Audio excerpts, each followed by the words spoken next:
Hi guys, स्वागत है आपका एक और नई वीडियो में। तो फिर से हम लोग आज के बहुत ही इंटरेस्टिंग वीडियो के साथ, क्योंकि इसमें हम लोग बात करने वाले हैं SA20 का जो ऑक्शन हुआ जो वर्किंग्स का। उसके बाद इनकी स्ट्रॉन्गेस्ट प्लेइंग 11 क्या होगी, कैसा गया ऑक्शन, क्या हमने हगा है इसमें या फिर नहीं, क्योंकि भाई प्री साइनिंग्स में तो हमने हक दिया था, उसके बारे में थोड़ी सी बात करेंगे। उसके बाद क्या हम रिकवर हुए हैं, क्या हमने कुछ इंप्रूवमेंट्स करी है, उसके बारे में बात करने वाले हैं। और इसका क्या असर होने वाला है IPL के ऑक्शन में, क्योंकि भाई जो मेंटालिटी के साथ इस ऑक्शन में गए थे वो काफ़ी डिपेंड करता है कि भाई कैसा हम लोग 2026 के IPL का जो ऑक्शन होने वाला है उसमें कैसा परफॉर्म करते हैं। तो ये भी एक काफी इंपॉर्टेंट पॉइंट होने वाला है, इसके ऊपर बात करने वाले हैं। और फ्लेमिंग का फ्यूचर क्या है, किस तरीके से वो चल रहे हैं, क्या फ्यूचर उनका हो सकता है CSK फ्रेंचाइजीज के लिए, तो उसके बारे में थोड़ी बात करने वाले हैं। तो चलिए फिर फाइनली इस वीडियो को शुरू कर लेते हैं। लेकिन उससे पहले भाई चैनल जरूर सब्सक्राइब कर दीजिएगा, वीडियो को जरूर लाइक कर दीजिएगा। अगर ये दो काम आप कर देते तो भाई मजा आ जाएगा, भाई दिल से खुशी मिलेगी। और हाँ, टेलीग्राम ज्वाइन करना मत भूलना, क्योंकि भाई वहाँ पे आपको पता है सबसे पहले लिंक जो आती है मैचेस की, वो सबसे पहले हमारे चैनल पे आती है। फ्री में आप देख सकते हैं सारे मैचेस। तो प्लीज जाइए, कमेंट बॉक्स में आपको लिंक मिल जाएगा, डिस्क्रिप्शन में आपको लिंक मिल जाएगा, वहां से आप ज्वाइन कर सकते हैं। तो चलिए अब इस वीडियो को शुरू कर लेते हैं। तो सबसे पहले तो हम लोग बात करने वाले कि भाई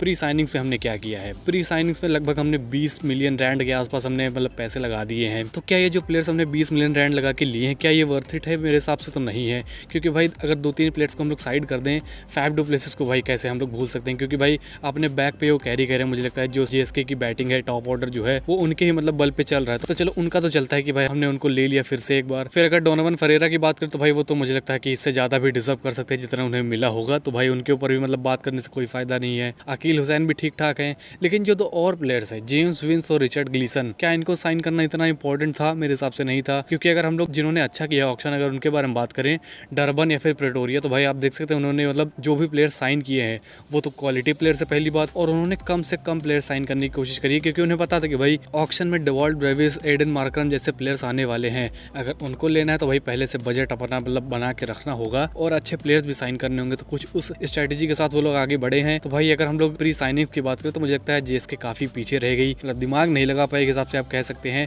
वहाँ पे हमने हक दिया है, तो फ्लेमिंग को भाई वहाँ पे दोष देना मेरे हिसाब से लाजमी है। ऐसा नहीं है कि भाई अब उसके बाद इनको गाली देने लगो कि भाई इनको साइड करो, CSK को ये बर्बाद कर देंगे, ये है वो है। उन सारी चीजों के बारे में हम लोग आगे बात करेंगे। लेकिन अभी जो अगर इस हिसाब से अगर हम लोग चलें कि भाई प्री साइनिंग्स में क्या किया इन्होंने, तो उस हिसाब से हाँ, ये सारी नाराजगी आपकी जो है वो जायज है मेरे हिसाब से। फिर आता है ऑक्शन का दिन, उसमें हमने क्या किया। तो भाई ऑक्शन की अगर मैं बात करूँ तो मेरे हिसाब से काफी डिसेंट ऑक्शन था, जिसमें अगर हम लोग हाईलाइट्स की बात करें कि भाई सबसे अच्छे 22 कौन थे हमारे, तो भाई वियान मुल्डर, भाई one of the best allrounder South Africa के, ये आ गए हमारी टीम में। मेरे हिसाब से काफी शानदार ही हुआ हमारे लिए। नरेंद्र बर्गर के ऊपर RTM कार्ड यूज करना, वो भी मेरे हिसाब से काफी शानदार एक मूव था।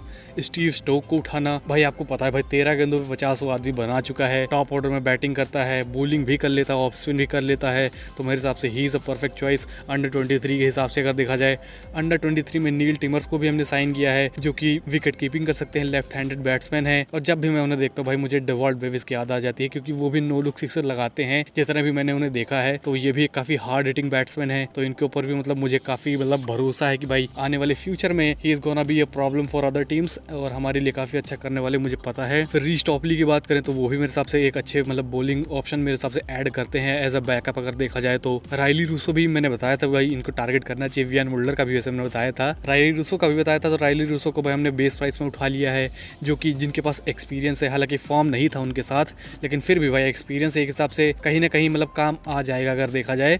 और राइली रूसो एक हार्ड हिटिंग बैट्समैन, तो भाई उनके ऊपर सबको विश्वास करना चाहिए। He is gonna do good for us, मेरे हिसाब से वो अच्छा करेंगे हमारे लिए, तो उनके ऊपर आप विश्वास बना के रखिए मेरे हिसाब से। फिर अगर देखा जाए यांको स्मिथ हैं, ये भी काफी अच्छे प्लेयर हैं। इमरान ताहिर 46 साल के इमरान ताहिर को भी साइन कर लिया है। ब्रेंडन किंग जो कि टॉप ऑर्डर में बैटिंग कर सकते हैं, हार्ड हिटर माने जाते हैं। शुभम रंजाने जो कि भाई मीडियम पेस बॉलिंग ऑलराउंडर भी हैं और हार्ड हिटिंग के लिए जाने जाते हैं। MLC में भाई उनकी 40 के एवरेज है, 140 का स्ट्राइक रेट है। TSK से खेलते हैं, टेक्सास सुपर किंग्स से, इसी वजह से भाई विश्वास दिखाया गया इनके ऊपर, इसी वजह से इनको साइन किया गया है। डेनियल वोरेल जो कि ऑस्ट्रेलिया के पेसर है, हालांकि 34 साल के हैं, इनके ऊपर थोड़ा मतलब सवाल उठना चाहिए कि भाई इनको क्यों साइन किया, लेकिन फर्स्ट क्लास में ही इज वंडरफुल। और जो डोमेस्टिक लीग्स होती हैं सारे देशों में, वहाँ पे खेलते हैं, अच्छा करते हैं, तो ये मतलब एक और क्राइटेरिया था उनको पिक करने का। डियान फॉरेस्टर भी एक काफी शानदार प्लेयर हैं। ब्रेनलिन सुब्रायन, इनको चेकिंग के लिए अभी ऑस्ट्रेलिया ने रिपोर्ट किया था, लेकिन इनको क्लीन चिट मिल चुकी है और ये काफी शानदार एक ऑफ स्पिनर है, बैटिंग भी थोड़ी बहुत कर लेते हैं, तो ऑलराउंडर का टैग भी हम लोग इनको दे सकते हैं। लेकिन भाई ऑफ स्पिनर काफी शानदार है अगर देखा जाए तो ये सारी हमारी कुछ पिक्स थी। लेकिन भाई अब जो मेन चीज आता है कि भाई कैसा गया ऑक्शन हमारा है, तो आपको मतलब काफी सारे अननोन नाम दिख रहे होंगे, जिसकी वजह से आपको लगता है कि हमारा ऑक्शन अच्छा नहीं गया। लेकिन आप मेरे ऊपर विश्वास करते हैं तो मैं आपको आपको वर्ड दे रहा हूँ कि ये जो भी प्लेयर्स आप देख रहे हैं, जो यंग प्लेयर्स हैं जिनके नाम आपने नहीं सुने हैं, ये काफ़ी शानदार प्लेयर हैं, ये आने वाले फ्यूचर हैं। जैसे डेवॉल्ट वेबिस इस समय पॉप कर रहे हैं, कुछ उसी तरीके से आपको स्टीव स्टोक भी आपको फ्यूचर में दिखाई देंगे, नील टिमर्स भी आपको दिखाई देंगे। आप मेरा विश्वास करिए, आप कम से कम मेरी इस बात को आप मान के चलिए। रिवाल्डो मूनसामी को मैं भूल गया था, वो भी 28 साल के हो गए हैं, थोड़े मोटे ताज़े हैं, बड़े बड़े छक्के लगा सकते हैं, वो भी एक अच्छे प्लेयर है मेरे हिसाब से अगर देखा जाए तो जैसे कि मैं कह रहा था कि भाई जो भी आपको अननोन प्लेयर्स इसमें दिख रहे हैं, भाई मेरा विश्वास करिए काफ़ी शानदार प्लेयर्स हैं वो। और फिर जो नॉन प्लेयर्स है उसके बारे में तो आपको पता है कि भाई उनका फॉर्म कैसा चल रहा है, वो भी मतलब डिसेंट बाइज ही है मेरे हिसाब से आप कह सकते हैं। तो ओवरऑल अगर मैं टीम को रेट करूँ तो मुझे लगता है 10 में से 7 नंबर में देना चाहूँगा।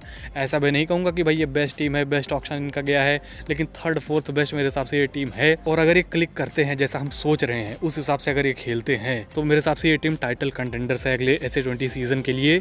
आप जज मत करिए कि भाई नाम उनके सुने हैं या फिर नहीं, आप मेरी बात मान कर चलिए, मेरा वर्ड लेकर चलिए, ये अच्छे प्लेयर्स है प्लीज़। लेकिन अब बारी आती है कि भाई प्लेइंग 11 क्या होने वाली, क्योंकि ये बहुत बड़ा क्वेश्चन है कि भाई प्लेइंग 11 क्या होगी JSK की। तो भाई ओपनिंग से अगर मैं शुरुआत करूँ तो भाई Faf du Plessis, evergreen Faf du Plessis होने वाले हैं, जिनके साथ जेम्स विंस होने वाले हैं। ब्रेंडन किंग का भी नाम है, लेकिन जेम्स विंस को अगर हमने प्री साइनिंग में साइन किया है तो भाई कुछ ना कुछ देख के ही साइन किया होगा, मतलब उनको खिलाना ही खिलाना, इसीलिए मेरे हिसाब से उनको प्री साइन भी किया था।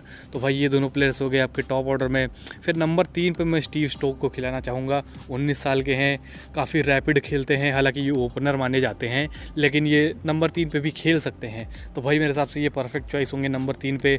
एक यंग प्लेयर है, यंग ब्लड है, ऊपर एक्सपीरियंस है, वो थोड़ा कंजर्वेटिव भी खेलते हैं। तो अगर डिसेंट शुरुआत के बाद ये आकर हमारा जो स्कोर उसको एलिवेट करते हैं तो मेरे हिसाब से काफ़ी परफेक्ट होने वाला है।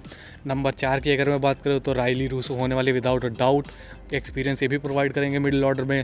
फिर उसके बाद शुभम रंजाने होने वाले हैं, जो कि हमारे लिए काफ़ी अच्छा कर चुके हैं, टेक्सास सुपर किंग्स के लिए काफ़ी अच्छा कर चुके हैं और इनके अंदर पोटेंशियल भी है नेक्स्ट बिग थिंग होने का। तो मेरे हिसाब से नंबर 5 पे वो होने वाले हैं। फिर हमारे फिनिशर साहब आ जाते हैं जो कि डोनोवन फरेरा नंबर 6 पे, नंबर 7 पे वियान मुल्डर। इन दोनों के ऊपर किसी को डाउट नहीं होना चाहिए, सबको पता है किस लेवल के ये खिलाड़ी हैं, कितना इनके अंदर पोटेंशियल है, किस तरीके का ये मैच फिनिश कर सकते हैं। उसके बाद हमारे अकील हुसैन जाएंगे जो कि थोड़ी बहुत बैटिंग भी कर लेते हैं और अच्छी खासी बॉलिंग करते ही आपको पता ही है। फिर नंबर 9 की अगर मैं बात करूँ तो भाई नांद्रे बर्गर आ जाएंगे जो कि हमारे RTM कार्ड प्लेयर हैं और काफ़ी शानदार एक बॉलर भी हैं। नंबर 10 की बात करें तो रिचर्ड ग्लीसन आ जाएंगे। अब इसके बाद मेरे हिसाब से एक स्पिनर चाहिए JSK को, जो बक्स किंग्स को, जिसमें 2 प्लेयर्स का नाम आता है। या तो फिर आप इमरान ताहिर को खिला लीजिए जो कि 46 साल के हैं, या फिर आप सुब्रायन को खिला लीजिए। इन दोनों में से कोई एक होना चाहिए। मेरी अगर चॉइस की बात करें तो मेरे हिसाब से इमरान ताहिर खेलने चाहिए।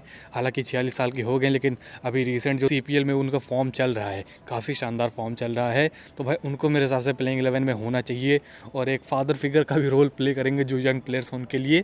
तो हाँ, मेरी चॉइस होंगे इमरान ताहिर। तो ये हमारी कुछ प्लेइंग 11 होने वाली है। 3-4 आपको स्पिन बॉलिंग के ऑप्शन इसमें दिखाई दे रहे होंगे, जिसमें कि 2 प्रॉपर स्पिन बॉलर्स हैं, 2 आपको प्रॉपर फास्टर्स दिखाई दे रहे होंगे। उसके अलावा 2 हमें मीडियम पेस ऑलराउंडर्स भी दिखाई दे रहे हैं वियान मुल्डर और रंजाने के रूप में। तो भाई ये काफ़ी शानदार प्लेइंग 11 आप देख सकते हैं। आपका अगर मानो तो भाई जेम्स विंस की जगह आप ब्रेंडन किंग को खिला सकते हैं, लेकिन अगर उसको साइड करके देखा जाए तो मेरे हिसाब से परफेक्ट प्लेइंग 11 होने वाली है। आप रेट करिए कि भाई ये कैसी प्लेइंग 11 है, और आप अपनी भी प्लेइंग 11 कमेंट सेक्शन में ज़रूर बताइएगा। तो ये हमारी कुछ प्लेइंग 11 होने वाली है और ये काफ़ी शानदार टीम मुझे दिखाई दे रही है। हम लोग अच्छा करेंगे, आप मेरा विश्वास करिए।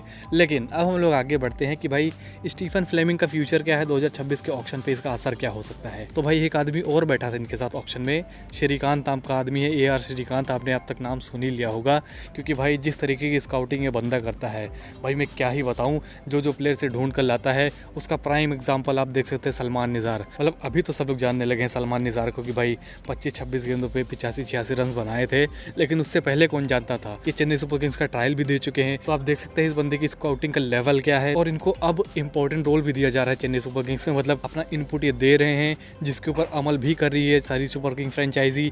इसी वजह से आप देख सकते हैं कितने सारे अननोन नाम हैं जिनके अंदर पोटेंशियल कूट कूट के भरा है।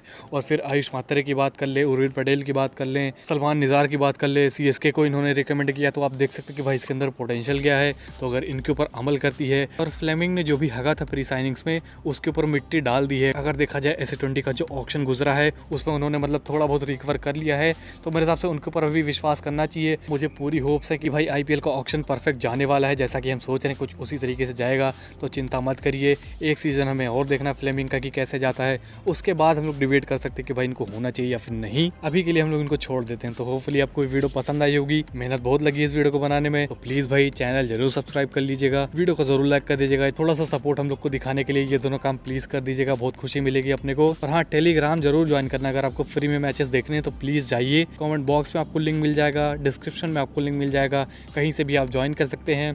तो चलिए फिर मिलते हैं आपसे अगली वीडियो में, तब तक के लिए बाय।